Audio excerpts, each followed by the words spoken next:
Well, and, following the money is a great idea because, as Alex is sort of pointing out, this goes way back. This has been going on for years. And so I've covered a lot of these protests, and I've seen them grow, and I've seen the sophistication in organization. And, that's through years of experience, but also the designated funding. But you're right. It's all about this anti-fascism. Yet, meanwhile, the Democrats, like AOC and the progressive far left, continue to call President Trump a fascist and make the Hitler comparison. And that's a interesting time when you've got things like ICE and Border Patrol have an 8,000% increase on them. But yet you see AOC here. She's now saying that the conservative MAGA crowd, for which they've been trying to knock down at any turn, is now choosing to have buyer's remorse. AOC just saying, without citing any specific names or examples, says, oh, yeah, people all the time pull me over and say, hey, I was a big Trump guy. I'm not so much anymore. Here's what she had to say. Watch. I fully welcome Trump voters into our coalition. And I know that sounds crazy to some people, but just hear me out. I cannot tell you. It just happened to me like 2 weeks ago.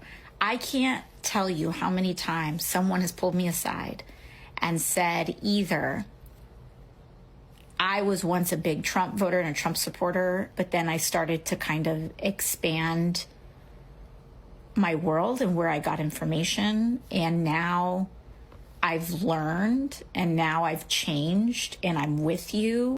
Yeah, right. Caroline Levitt doesn't buy it. Listen to this.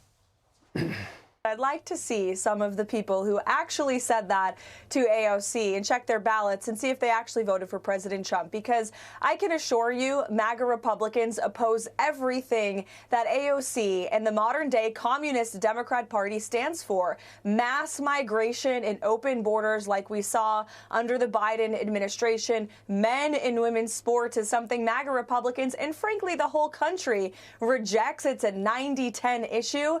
Taxing people to death and taking their money and giving the majority of your income back to the government. That's a horrible idea that has not worked for thousands of years. MAGA Republicans know it, and that's why they overwhelmingly voted to re-elect President Trump. She was so close, I think, to finding what I think would be the sweet spot for her. And that would be starting to say some of my friends, because she has for Republican friends on the Hill. I'm enjoying talking to Republicans and finding a different point of view. That type of language would bring her more to a national candidate. But by saying I'm talking to Republicans and so many want to be socialists, nobody thinks that. No. We don't know who you. We know that's not true. And if you're going to do too much of a stretch. What is this whole thing about laying down, doing these videos?